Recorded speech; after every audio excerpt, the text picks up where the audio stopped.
Guys, I'm getting this on camera. The strangest thing I've ever experienced just happened. I just finished recording about a 20-minute long video for today's video. You probably watch as I read off of the sheets I print off from the emails that come in overnight. I just kind of crumple them up and throw them down as I get on to the next one. There's some information they don't want us to know, and we were being listened to. Listen, at the end of the video I just made, we captured the sound of what sounded like a rocket engine or a jet engine starting up right here. It lasted about 7 seconds and it disappeared.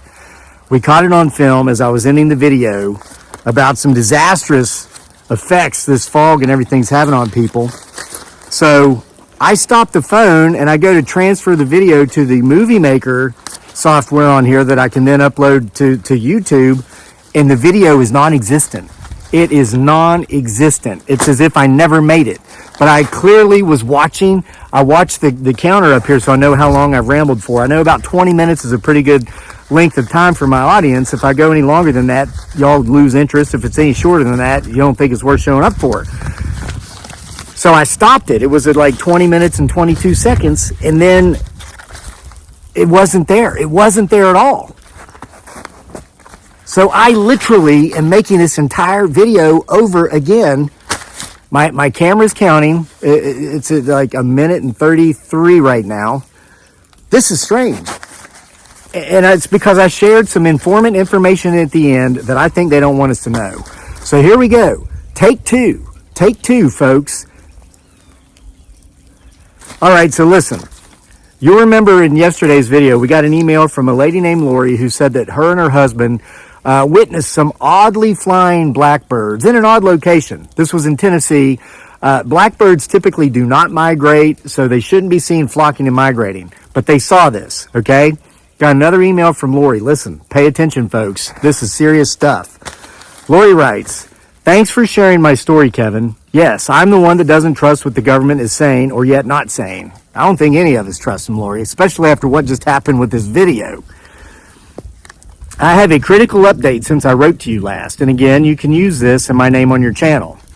As I was writing to you yesterday, my husband was complaining of tightness in his chest, trouble breathing, fatigue, and stomach cramps. And I experienced that in Key West a couple weeks ago when we went down to do boots on the ground field research, okay?" She continues, "He said he started feeling bad a couple days ago, and I immediately thought, oh no, the birds. Coincidence? I don't think so. He had a rough night with these symptoms, but this morning ended up going to the emergency room. They took him in immediately and started running tests. He's now being admitted to the hospital with pneumonia. Hachu? Not only pneumonia, and I'm not sure this is related, but he had very little blood in his body and they had to do a blood transfusion. This is nuts. He was totally fine before these birds showed up and now could be fighting for his life. I'm damn mad. Something needs to be done about this chemically induced outbreak. Oh, and Kevin, my husband is type 1 diabetic. I believe they're trying to take him down. God bless. Please help us all. Lori Thomas." Lori, our prayers, well wishes, and thoughts are going out to your husband. Please keep us updated and let us know how he's doing. Okay, but folks, this is not an isolated incident. Listen to this email, and again, it makes me wonder why that video was just disappeared from my phone after hearing that rocket engine sound right here that many of you have been claiming you've been hearing as well, a lot lately in North Carolina, which is a border state. I'm in Central Virginia. But let's go now to Lori Greer, long-haul trucker. Lori writes, and she sent me images to confirm this. I saw the images. "Hey, Kevin, I've got one for you. This happened to me yesterday. I was heading down to Sparrows Point, Maryland, which is a port in the Baltimore area. I was 3 miles away from my pickup. It became really hazy. Now, I had my windows up because it was cold out, and I smelled the smell right after the haze came through. It reminded me of walking into an old dusty attic. It was somewhat on the strong side. It made my throat and nose burn and my eyes water. I didn't really think much of it. Thought, well, maybe a sore throat because of the weather. So I proceeded to get my load, and I came back to the drop yard. This morning, the 12th, I was to make another trip, 3 of 3 for this week, to the same place. As I was preparing my truck and was eating my breakfast sandwich and having my coffee and getting ready to leave, my left jaw started burning. Then it started throbbing. The whole left side of my face swelled so badly I could actually see it swelling. Pics attached. And again, I saw those pics. I can confirm all this. From the time it took me to walk from my truck to the emergency room, about 100 feet away, my face was 3 times the size it was when I pulled in. Now, I haven't eaten or drank anything different than I normally do, so I know it wasn't that. I haven't started or changed my medicine, so nothing is different there. The doc ordered blood work, CT scan with dye, x-rays, etc.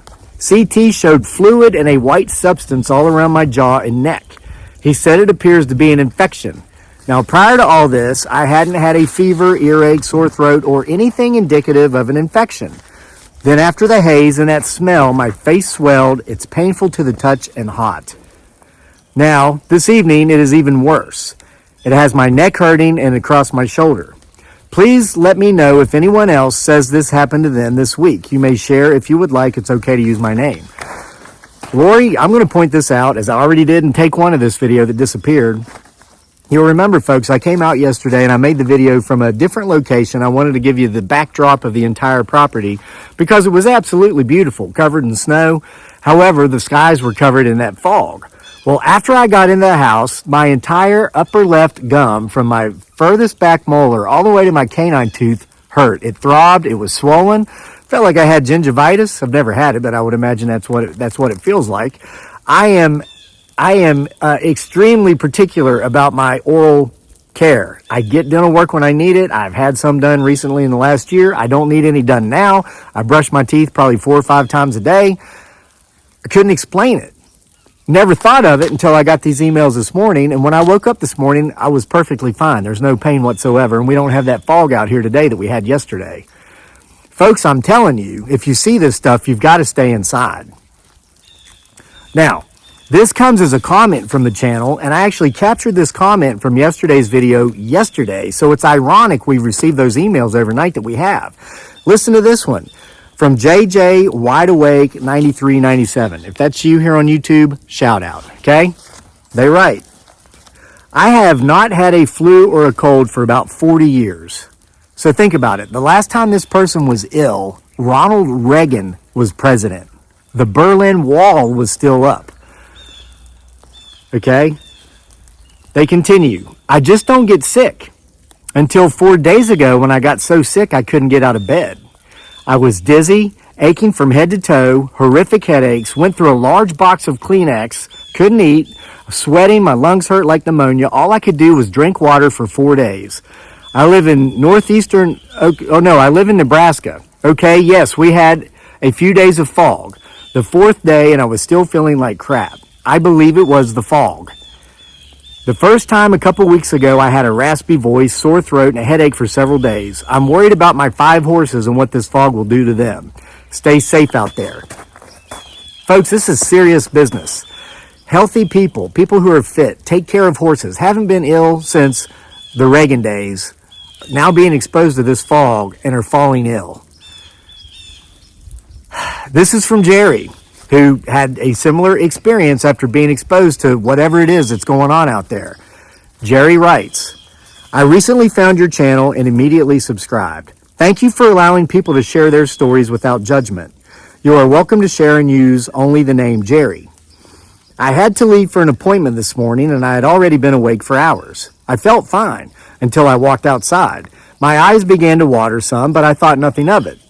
At my appointment, they started to hurt some, and by the time I was returning home, they were burning so badly that I had to pull over because I couldn't see to drive. I put some saline drops in and waited for them to stop burning enough to get home. They continued to burn and water hours after returning home. What is going on? I love your channel. God bless. Jerry. Jerry, that's a question we're all asking. What's going on? I'll tell you, when you hear the last one I'm going to read to you from an informant about ground zero for the poultry production, and I think that's why whatever was out here may have erased the video from this phone. Guys, this is getting serious. I want to give a shout out to somebody who sent us an email. You might remember this lady from the silver screen of the 80s. Her name is Leanne Curtis. You remember the movie 16 Candles with Molly Ringwald? Well, Leanne played the role of Randy, who was Molly Ringwald's character's BFF, best friend forever in that movie. I specifically remember you, Leanne, from Critters 2 and Girlfriend from Hell. You should make a sequel to that one. Seriously, I'd watch it. So Lori goes on to talk about how she went home to take care of her mother in 2019, who unfortunately has since passed from Parkinson's. Leanne, we're sorry for your loss. But Leanne is in the Manhattan, New York / New Jersey area. She's got a beautiful view of the skyscraper there. And she sent in a bunch of pics to show they're basically spraying and chemtrailing that area as thickly and heavily as they are northern Florida and southern Georgia. I looked at those images, confirmed that. So Leanne, hang in there, stay safe. Again, folks, when you see this stuff, it's probably best to get inside. So I do have some great news I want to announce at this time, and that is that True Hauntings Volume 8 is now available in print and Kindle on Amazon. The link is in the description box below. I know you love these stories of all things strange. I get hundreds of them a day, and there's simply not enough time to put them all on YouTube. Some of them are quite lengthy and very detailed, and they would take probably 30 minutes to read. These are like 3,000 word long stories. But because they're so detailed, it makes them wonderful and exceptional. I mean, they will make your spine tingle. You can read those. You'll read some of the stories you're familiar with from the channel, but you'll see and read a slew of stories you've not been exposed to yet. Again, it's True Hauntings Volume 8. And parts 1 through 7 are fantastic as well. The link is in the description box below. And I want to thank all of you who have bought print copies of my novel From the Graves of Babes from our Etsy store so you would get them autographed from me. They sold out in 3 days. I had like dozens of copies left, and I was trying to make some space, trying to declutter. You guys bought them all in 3 days. So thank you for that. I have ordered more. I'll let you know when they're in. Now, continuing. This is the email from our anonymous informant. She wishes to remain anonymous, and after you hear this, you're going to understand why. She writes, "Hi, Kevin. I just watched your latest video on YouTube and almost fell off my chair when you mentioned the drones in Darke and Mercer County, Ohio. I thought you might like to hear a little more information concerning our plight. We are extremely concerned." And right now I'm at 12 and a half minutes on this video. Paying close attention to this, guys. I cannot explain what happened. I've got almost 3,000 videos on YouTube. That's never happened to me before. I've been doing this for 7 years. She continues. "I was born and raised in Mercer County and have lived in Darke County for the past 36 years. Both counties are quiet and rural and just happen to be the largest agricultural producing counties in the state of Ohio. We also have an abundance of common sense running through our veins." Credible person. Been living in this county for 36 years, was born in the other county. Lots of country folk with common sense in the area. Largest agricultural production area of Ohio. She continues. "As for the drones and the Kaka-Kaka-Hachu, our entire area saw a massive drone invasion for over a month. The drones seem to hover near farms of every kind in our area. My nephew, who runs his generational farm in Darke County, had drones flying over his farm in late January. He raises steer and hogs, but so far hasn't seen any die-offs. Time will tell. The interesting part is that my daughter's boyfriend is the supervisor of a large hen house, which just happened to be the first infected with the Kaka-Kaka-Hachu the week before Christmas. He had to destroy over 900,000 birds. By the way, there were a few drone sightings by this time. Within a couple of weeks, 2 farms nearby were infected by the Kaka-Kaka-Hachu. Between those 2 farms, a total of 3 million birds were destroyed. 2 farms in Ohio. That's when an explosion of drone sightings along with the Kaka-Kaka-Hachu happened all over Darke and Mercer counties. Common sense dictates that there is a correlation between a drone sighting over a farm and then Kaka-Kaka-Hachu showing up a few days later. Yeah, that's an example of common sense right there. It's a simple example of 2 + 2 = 4. I have another daughter whose boyfriend lives on a local dairy farm. The drones were so numerous over his farm a few weeks ago that my daughter drove over and watched them. They then proceeded to chase them over the 2-county area. Her boyfriend works on many farms in the area, and he said that the drones seemed to confine their hovering only over farms. And this is when I mentioned during take one of this, where it sounds to me like they're targeting our food sources. And when I made that statement, I heard what sounded like a rocket engine just starting up right here and taking off, and then 7 seconds later it was gone. This is strange. She continues. One of his family members, a local farmer, stated that he saw a drone over his farm releasing a mist of some kind. He thought he was seeing things and kept it to himself until one of his fellow farm friends related a similar story. Many others can attest to seeing the same thing. Do they believe that the Kakahachu is being spread by these drones? They most certainly do. As of February the 3rd, 2025, 7,960,136 birds have been euthanized in Darke and Mercer counties just since December 7th of 2024. That's a 6-week period, folks. Almost 8 million birds have been unalived due to Kakahachu. And unfortunately, that number continues to grow week after week. The drones have now quieted down over our area, but I do believe that they've accomplished what they set out to do. 2 words, kaka. To that, I would add 2 more words and 1 hyphenated word. Kakahachu. I really enjoy watching your channel, Kevin. Keep up the good work, and may God bless you and keep you and your family. Sincerely, Anonymous. So there we have it. An informant coming forward with direct contact, direct ties. She's part of the brood that farms the largest agricultural area in the state of Ohio, and they have lost nearly 8 million poultry birds after being swarmed by mysterious drones, which had eyewitnesses seeing them spraying some sort of mist into the air. I'm going to leave you with this one. I'm going to show you an image and a parting shot. This image comes from somebody in southern Georgia who wishes to remain anonymous. They write, "Hey Kevin, I live in southeast Georgia. Please keep my name anonymous, but you can share my email and picture. You passed right by my location before entering Florida. You spoke about the chemtrails you saw when going through this area. We've had these for years. Here's one of our beautiful chemtrail sunrises. What amazes me is the people that still try to say that that's not what it is. Stay safe." This is exactly what it looked like when I drove through southern Georgia into Florida, and this is what she's seeing every day. Have a look.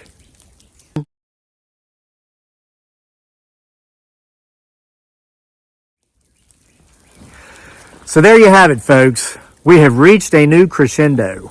We've got folks who are experiencing this strange fog, this mist, seeing the drones, strange flocks of strangely flying birds. They're ending up in the hospital.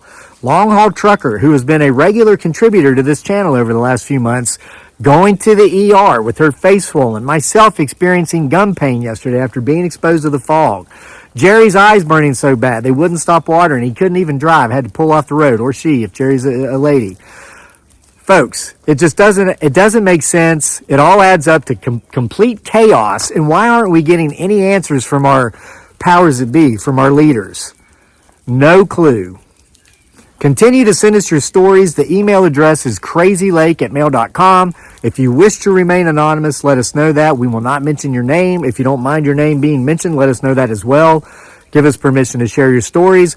Again, True Hauntings Volume 8, where you'll read many, many, many more stories than just what we have time to show you here on the channel, is now available in print and Kindle on Amazon.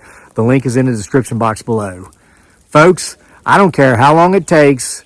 I don't care where I have to go, what I've got to do. We will get to the bottom of this. See you for more next time.